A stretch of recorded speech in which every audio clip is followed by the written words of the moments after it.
Welcome to Hannity tonight. Only 8 days left to stop the Obama-Clinton machine, and Hillary Clinton is desperately trying to distract you, the voters, after the FBI on Friday reopened its investigation into a private email server. Now, according to the Wall Street Journal, the FBI is now searching through, get this, 650,000 emails found on what is thought to be a shared laptop belonging to the Clintons' top aide, Huma Abedin, and Huma's estranged husband, Anthony Weiner. According to the report, the FBI thinks that some of those thousands of emails could have been sent to or from Clinton's private server. Now, Clinton, she can try and downplay the FBI's probe all she wants, but we need to get one thing straight tonight.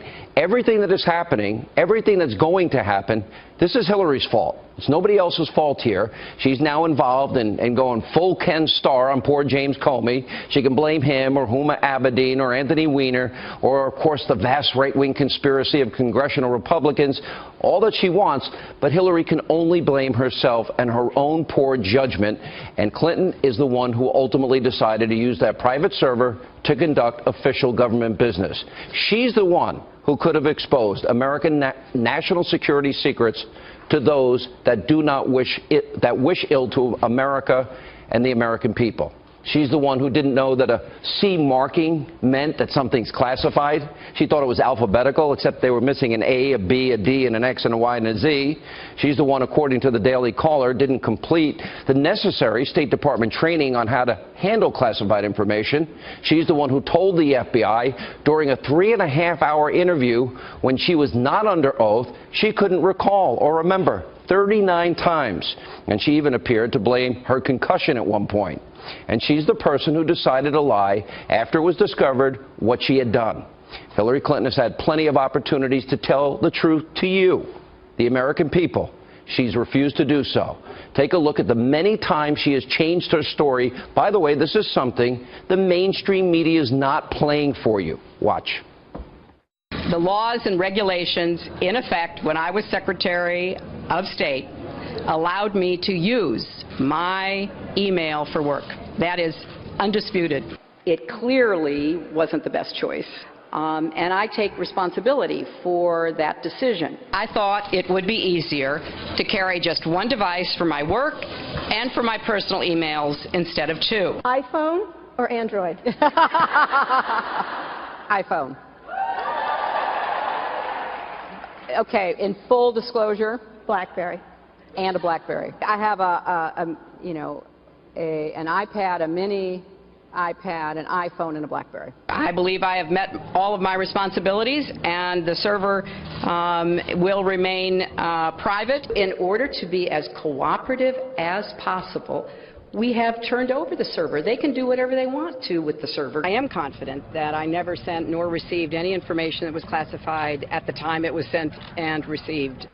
So that leaves the 100 out of 30,000 emails that Director Comey testified contain classified information. I did not receive anything that was marked as classified. Director Comey said that only 3 out of 30,000 had anything resembling classified markers. You were the official in charge. Did you like the service? What, like with a cloth or something? No. Well, no. We turned over everything that was work-related. Every single thing. No, she didn't. And it wasn't a cloth. It was bleach bit. It was acid washed. Now, all the examples I'm showing you are exactly why, according to the latest Fox News poll, 67% of likely voters say Hillary Clinton is not honest and not trustworthy. And part of the reason voters probably feel this way is because anyone who has followed the facts in this case knows that Clinton has avoided telling the truth at all costs. Now, she's claimed time and time again that she did nothing wrong when it comes to handling classified information. But back in July, remember FBI Director James Comey? Well, now they're trying to Ken Starr him. Well, he said that simply wasn't the case. Watch this. From the group of 30,000 emails returned to the State Department in 2014, 110 emails in 52 email chains have been determined by the owning agency to contain classified information at the time they were sent or received. 8 of those chains contained information that was top secret at the time they were sent. 36 of those chains contained secret information at the time, and 8 contained confidential information at the time. That's the lowest level of classification. Although we did not find clear evidence that Secretary Clinton or her colleagues intended to violate laws governing the handling of classified information, there is evidence that they were extremely careless in their handling of very sensitive, highly classified information. Very powerful. Now, days later, Comey had this exchange with Congressman Trey Gowdy that offered more evidence that Clinton not only has not been honest, but Comey's admitting she broke laws. Watch this. Secretary Clinton said there was nothing marked classified on her emails either sent or received. Was that true? That's not true. There were a small number of portion markings on, I think, 3 of the documents. Secretary Clinton said, I did not email any classified material to anyone on my email. There is no classified material. Was that true? There was classified material emailed. Secretary Clinton said she used just one device. Was that true? She used multiple devices during the 4 years of her term as Secretary of State. Secretary Clinton said all work-related emails were returned to the State Department. Was that true? No, we found work-related emails, thousands, that were not returned. Secretary Clinton said her lawyers read every one of the emails and were overly inclusive. Did her lawyers read the email content individually? No. Lie after lie, law after law broken.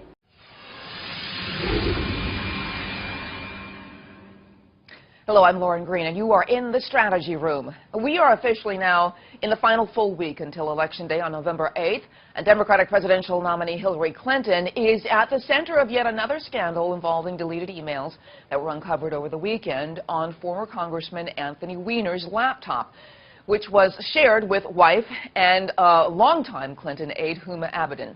FBI Director James Comey issued the October surprise on Friday and now has launched an investigation into these 650,000 emails or messages that might be involved in the Clinton email investigation. Well, joining me now to talk are Media News Bureau Chief and Fox News contributor Ellen Ratner and Vice President of the Manhattan Republican Party, Brian Morgenstern. Welcome to you both. Thank you. So, Brian, I'm going to start with you because the FBI recovered the laptop because they were investigating a different case against Anthony Weiner. People in New York kind of know about this. He was sexting or sexting a 15-year-old and some other issues. So they found this link. So explain more about what this really means. Well, what happened was in a separate investigation, they found in metadata that there were emails coming from Clinton's server, which means that was outside the scope of what they were already investigating, meaning they had to go back for permission to investigate for this additional purpose, which is now what they're doing. Now, in terms of Comey coming forward and announcing the investigation is reopened or it's, popping its head back up, my understanding is that was in connection with his testimony before Congress about this investigation, where he was either ordered or agreed that he would supplement the record if there were any further developments, because at that point he said, this investigation essentially is over. Right. Now he knows it's not. Because when they found the metadata that links sort of governmental kinds of emails, right, they basically had to reopen it, and he had to tell Congress. Right. I mean, that seems to have been him fulfilling his obligation. And if we think about the alternative in this situation, now Team Clinton is dropping a nuke on the head of Jim Comey, saying this is totally his fault, this is a partisan hackery and everything else. Had he not disclosed this, Election Day comes and goes, and then, surprise, the email investigation is still going. It would have been worse had he held back after the election. Right, and so the contrary argument is that it's better for democracy, apparently, to conceal a criminal investigation of a presidential candidate. That doesn't hold a lot of water. Okay, Ellen, I'm sure you've been watching and reading over the weekend what's been going down about this. What does this mean now? What is your take? Well, first of all, my take is that Huma could have said, you can look at the emails, as well as Anthony Weiner could have said it, and they wouldn't have had to go to court. But secondly, I think that FBI Director Comey went with this because he was getting some pressure and perhaps some leaks from some other sides. So I think he didn't have a choice whether he wanted to or not. But thirdly, I'm not sure that is going to change anybody's mind in either direction, really. Some of the polls have been showing, but they're not, we don't know yet. I think that if you're in the Hillary camp, you're in the Hillary camp. If Right. you are in the Trump camp, you're in there, and I don't think this makes a darn bit of difference. You know, Brian, this is interesting because it's an unpredictable factor, but Trump is really using this against Hillary. I mean, he's really on about this is the mother lode, this is the big one, folks. You know, these revelations that coming from Comey, I mean, you said, you know, he would be, you know, be between a rock and a hard place, really. He had to do it. But what are your thoughts about how this might affect the campaign if Trump really uses it to his advantage, which he's starting to do? Well, so now both campaigns are claiming some kind of, you know, sort of wind at their backs. The Dems are claiming that, oh, they're really, you know, have enthusiasm now because people are so terrified by the prospect of a Trump presidency that they're worried that this could actually sway people, and now the Dems are going to come out and vote when they may have already thought it was in the bag. On the other side, Trump is saying, look at this, you know, they're going to get her, we're going to have a constitutional crisis, we have to end this corruption, you know, and we can't have a president under criminal investigation. So let's, you know, nip this in the bud and elect me instead. So honestly, both campaigns are crowing about it. I've seen conflicting reports about a third of voters saying this could influence their vote. I saw another poll come out that was partially included after this information came out. It included some data from that period of time suggesting maybe it hasn't changed. So, you know, maybe more data over the coming days will give us a clearer picture. You know, Ellen, I'm interested to get your final thoughts on this because it seems as though each candidate has their sort of Achilles heel or their sort of moment where this could really shake things up. Trump had, you know, the locker room talk. Now Clinton has the, you know, the October surprise of the emails. How do you think this will affect the election for Clinton personally if she is indeed elected on November 8th? Well, first of all, you know, something like 20 or 30% of people have already voted. So you already have at least 1 out of every 5 people who's going to vote has already voted. I'm not sure this affects it in any way, shape, or form. I think that if you're with Hillary, you make all kinds of excuses. The government, Comey went after. If you're with Trump, you make all kinds of excuses for who he is. He's going to clean up America. He's going to make America great.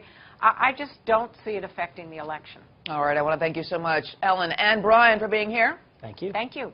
And for complete coverage of the 2016 election, go to foxnews.com. I'm Lauren Green, and thanks for watching.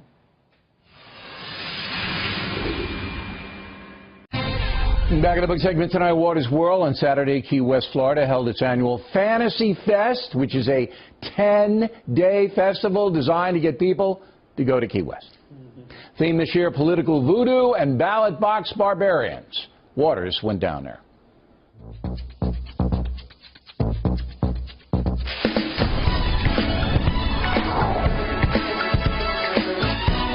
What's Fantasy Fest all about? Getting naked and having fun. It's about a lot of fun, a lot of freaks. Next question. Are you cold? A little bit. I can tell. Yeah. I was in the pool! What's your fantasy? I don't think I can say that on air. What's your fantasy besides me? Take it easy. Relax. What do we have coming around the corner in November? Who knows, bro? Big event coming up around the corner. What do you think's going to happen? I think I might get hit in the head with a lot of bees. Which event? The parade? Or it could be Halloween. Who knows? Who cares? Big event coming down the pipeline. What do you think? I would have to say Christmas. Ho, ho, ho. The election? I'm not voting. My vote doesn't count. The election. We try not to follow the election. Obamacare's entering the death spiral. I am about to get rid of my Obamacare myself. You didn't have enough coverage? We're going streaking through the quad! Do you think we should bring in all these Syrian refugees to Key West? So I think we should certainly bring in some, and that's the conundrum. Can they stay at your house? I'll take one! So they can spend the night at your house? Absolutely, as long as they're cute. Southern border, chaos, wall or no wall? There's already a wall there, idiot. Are you talking to me? Are you a Trump girl or a Hillary girl? Neither. Do you care who's going to win? I don't root for either of them. Vote Hillary. We're on the Trump train. Make America great again. No! I'm with her! Does Hillary's email situation concern you? No. Does anything concern you? No. Do you have second thoughts about Hillary after the FBI reopened the email investigation? They didn't reopen the investigation. They found other emails related to her, not from her server. How do you know that? Because I saw it on TV. Call it a hunch. She was born guilty. You're about as innocent as Hillary. Even though she up and she was irresponsible, I'd still rather have her over Trump. I'd rather have someone who's had a car wreck than someone who's never driven. Here we are. Oh, yay! What do you think about WikiLeaks? Amazing. It seems like you and Trump have a lot in common. Absolutely, we're both jerks.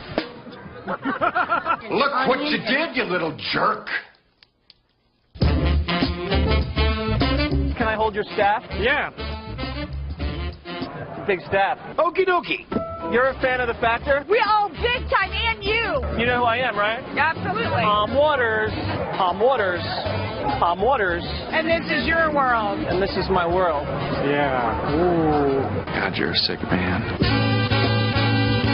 All right, with Waters, no kids down there, right? Well, I saw one 9-year-old walking around. Trouble. Yeah. I wish I was 9 when I was down there. Did you see any cops or anything? Are there any? The cops were leading the parade. Oh, the cops were in the parade. Yeah, the cops led the parade, and then Ron Jeremy was right behind them. Dressed like cops. Yeah. Okay. One guy actually imitated a cop, and no one knew the difference. Because I know it's all good fun, but it's not for the kids. Yeah, and I was not having a good time. You were not? I was just pretending to enjoy myself. I don't like these assignments. I just want to let the record show. All right, Waters, there you go. And if you believe that. We reached out to CNN. We were given a statement that reads in part, quote, on October 14th, CNN accepted Donna Brazil's resignation as a CNN contributor. It goes on to say, quote, CNN never gave Brazil access to any questions, prep material, attendee lists, background information, or meetings in advance of a town hall or a debate. Howie Kurtz is host of Media Buzz on Fox News. Howie used to work at CNN. I don't want to be the first to run to condemn CNN. I don't know how she got the questions, Howie, but they need to look into this. Look, you used the right word in saying this was cheating. Donna Brazil betrayed the network where she worked for many years, and it gives me no joy to say that as somebody who's also known her for a long time. But CNN has handled this poorly. I don't believe anyone at CNN fed these questions in advance to Donna Brazil. CNN suggested it came from TV1, the partner in that town hall where Donna Brazil got those advanced questions. But here's the thing. More than 2 weeks ago, CNN basically forced Donna Brazil out. They're calling it a resignation.